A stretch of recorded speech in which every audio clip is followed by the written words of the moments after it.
David? Mike,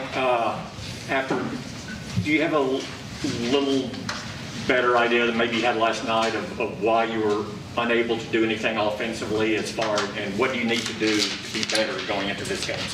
I mean, I think the biggest thing coming out of the game offensively is, just getting into the rhythm of the run game earlier.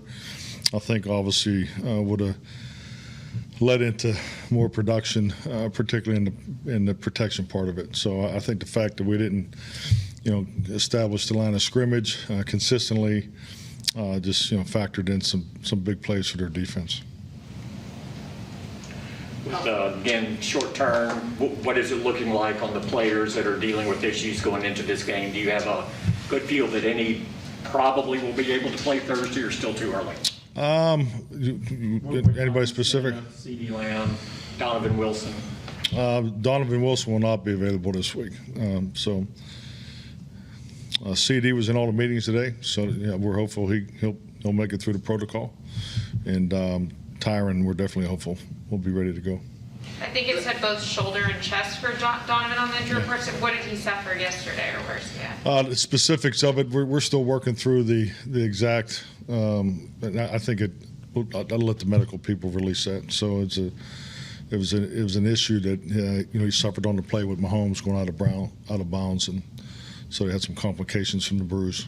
You talked last night about aggressive secondary that the Denver did. That's what they did. And what does that mean? Are they physical outside on your receivers and they're not beating the physical coverage? What do you mean by that? Well, I think you have two types of coverage elements that they play. More bump and run and getting their hands on you.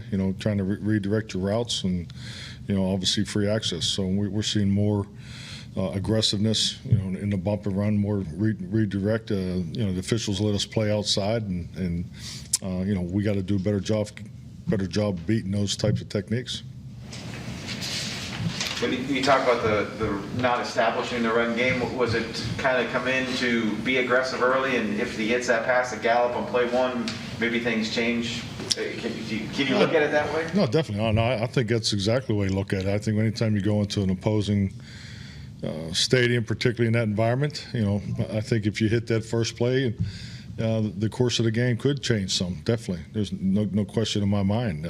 Actually, Dak and I were just visiting and talking about the footwork and the read and all the things that went into that, and just seeing it live and standing there watching the arc of the football. I felt like the wind kind of caught it right there at the end because it kind of flattened out, and so just I think like anything, you go through the corrections. You don't want to overreact and over-evaluate, because I thought it was a good throw when it came out of his hands. But big plays lead to points on offense. We definitely didn't hit the big plays last night. Was the wind a factor at all with the passing? I don't think so, but just to give you the pregame report, it was about an 8-yard difference between the field goals going to our right and to our left. And that was part of the decision that went into the coin toss.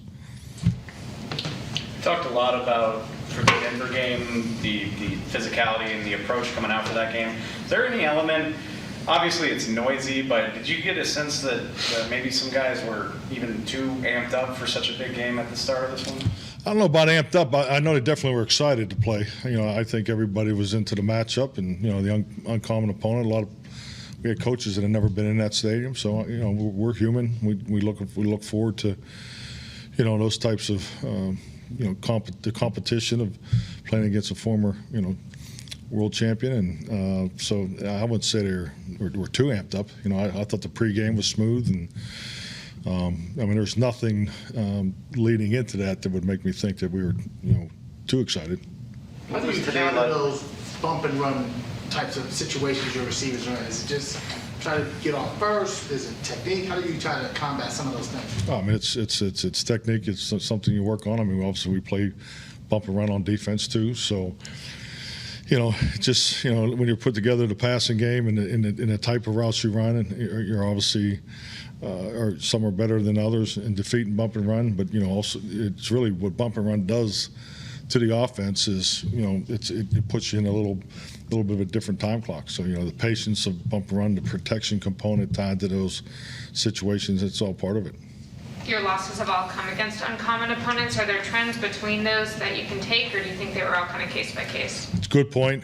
Talked about today because obviously we got another one coming here on a short week. So, uncommon opponent approach is always, to me, it's been more about extra film study. So, I mean, we've built that into our schedule. You're playing against players that you may not have played against before or even in the last 4 years. So, I mean, that's all part of our uncommon opponent weekly schedule. So that's all built into how we approach these types of games. What does today look like?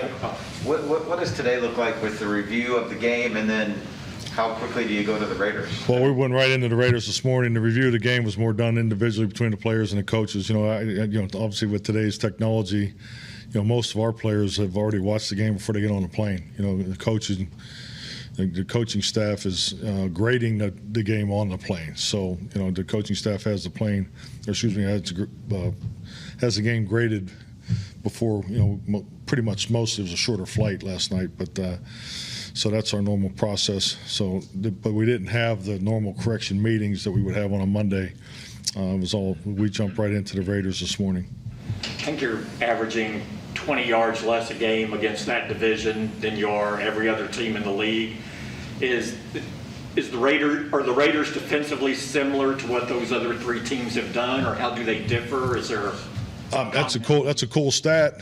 I wouldn't put a whole lot of value in it. I mean, we played the Chargers, uncommon opponent really early in the year, and I think playing uncommon opponents early are a lot tougher than playing them later because, obviously had, plenty of video on both Denver and Kansas City. So I think just like every game, it's its own challenge. It's specific to the things that went on that week, what your 48 looked like versus their 48. I mean, there's so many other variables involved in that, but appreciate the research. Yeah.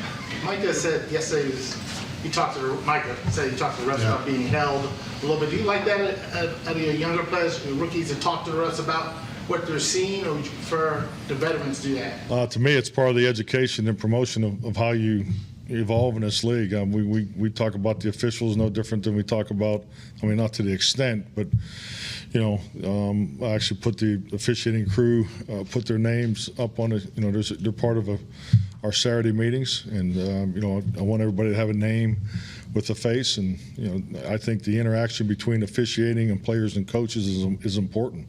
I think it's important to try to talk to the officials at points in the games when you can. I think like anything it helps a better understanding and communication. I think the best officials I've encountered are the ones that do interact with the players on it, because it's just like anything. You're going to have situations occur in a game, particularly where personalities and the heat of competitions can get out of whack. I think it's a lot different when you go in to talk to those guys.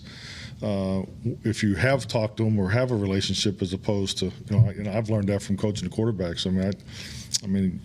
Your quarterbacks are obviously very important, and there's always extra conversation between the quarterback and the white hats, and I think it's just all part of a young player learning how pro football works. So actually, Mike had come over and asked me who the gentleman's name was. It was Carl. So he called him Mr. Carl, and I said, "That's good. Just go talk to Mr. Carl." And so, but no, I definitely promote that. Mike, can you walk us through the whole taunting thing? And I don't think he could have challenged that because it's technically post play, but I believe said it happened after he scored, but he pointed before he scored. Would you like to see that to be a reviewable deal, and then why your decision to push them back on the PAT and not take it on the kickoff? Are we doing our post deal this week? Great question, Todd, because I know you need to hear that once a week. I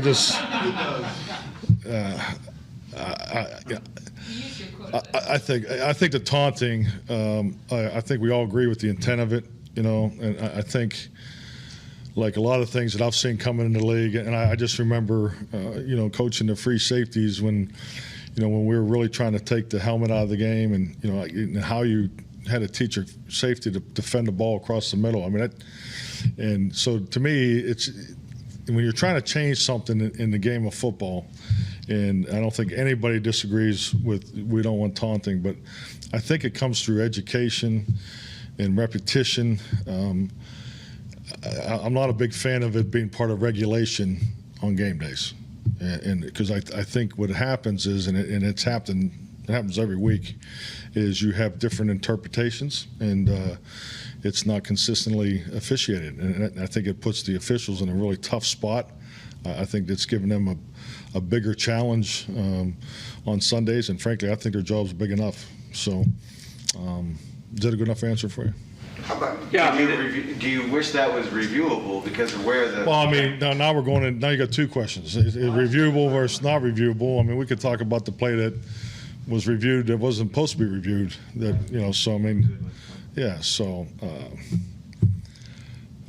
How about accepting the penalty and pushing it back in the PAT and not on the kickoff? What was the decision behind that? Well, the decision was points, and that's what it came down to: points over field position. So. Were you thinking that they would have gone for 2 because they missed the PAT earlier? No, I just thought that 48-yard kick for a PAT is, and I mean, hey, he's got a strong leg. Don't get me wrong, but he missed the first one, so he's actually kicking with the wind there. Yeah. The Chiefs got 16 points on their first 3 possessions and just 3 on their last 10.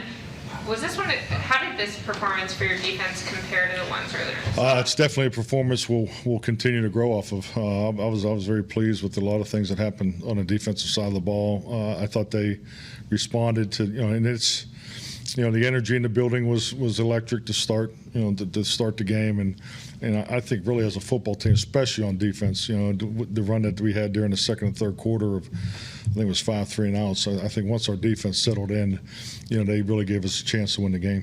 circling back on the officials real quick, I mean, the difficulty with it is that they're asked to discern between a true celebration and a show meant to disrespect the opponent, and that's really an interpretation they shouldn't be asked to make. Yeah, I mean, I think like anything, I mean, if you look at the history, I know this has been my experience, when officials are really trying to emphasize, or the league's really trying to emphasize, a certain role or behavior, it's really done in the preseason, and they over officiate it, and they're making, and I think with that, you got to trust the players and the coaches to continue to work on it.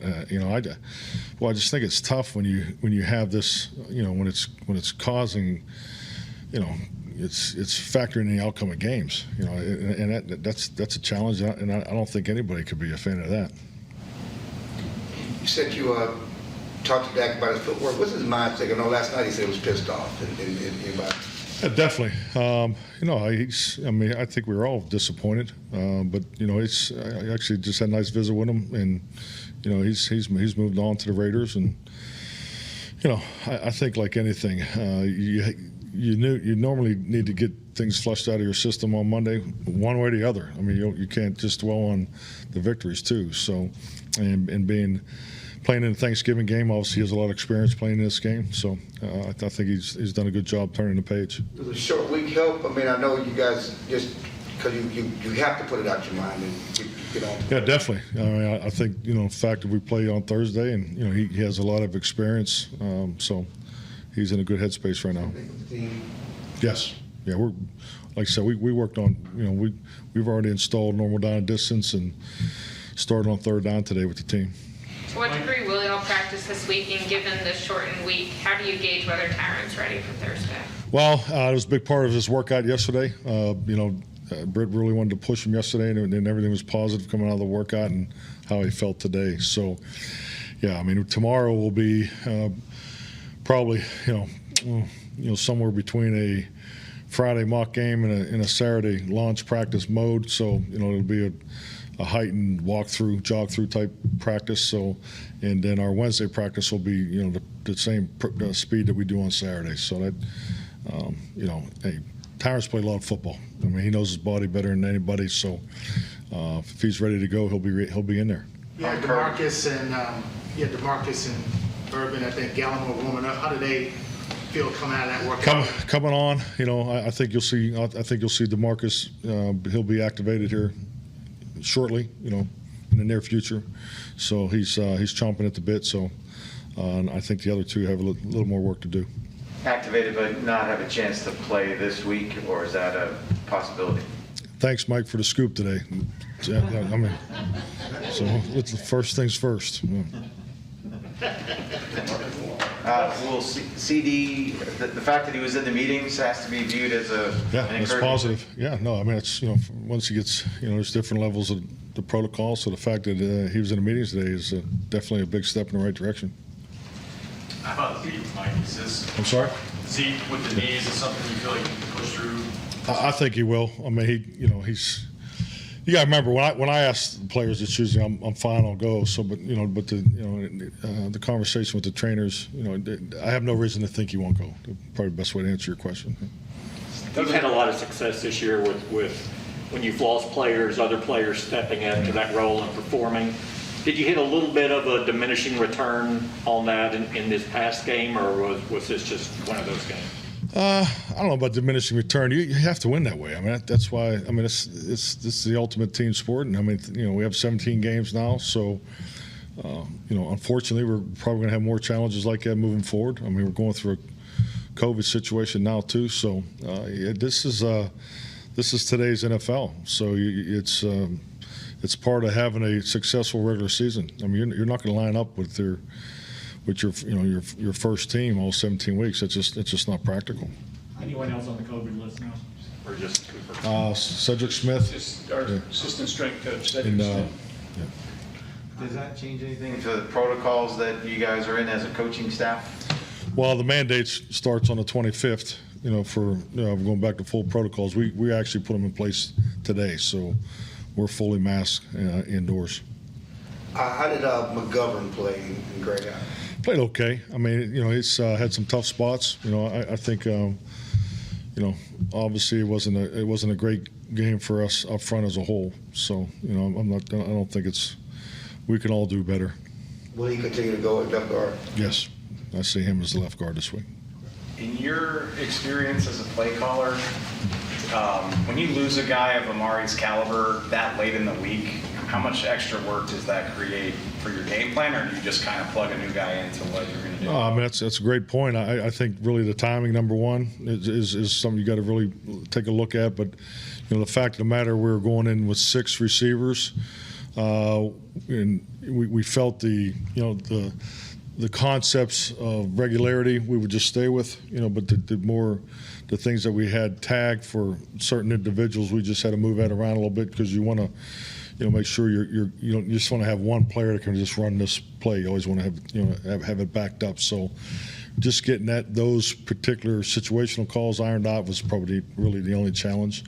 The biggest challenge was the in-game injuries. That's the toughest part. And Cedric was had some things he was fighting through. Obviously CD was injured. So and that's where things got a little tough. How similar does this Raiders defense look to the AFC West ones that have challenged y'all? And I know there's lots of coaching overlaps, but when you're going against a guy like Brad Marinelli who knows this offense well, how does that affect the matchup? They're different. I mean, I think this is more Gus. You can see Rod's influence at the way they play up front, but it's they're established. There's I think how they're going to play us within their scheme will probably see more particular be more aggressive outside is what I would anticipate going into the game. But they're on a short week also too, so I don't see them changing a whole bunch. I think the biggest thing for us offensively is just to be dialed into obviously the pressures that we may see with the base concepts and so forth. We feel like we do get a lot of reps against that. There are some similarities between our defense and their defense. Generally, are offensive game plans scaled back on weeks like this? Well, it's really the week before. You carry a little more of the week. Like we went a little heavier into Kansas City with the anticipation of being on a short week, and I think our coaches did an outstanding job of something I said, Rich.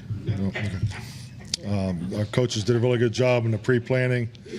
And our quality control coaches actually, I thought, knocked it out of the park. So we were able to come right in and get into, this morning looked like a Wednesday, or this afternoon they were during the weight room this morning. So we were able to jump right into the a Wednesday type meeting.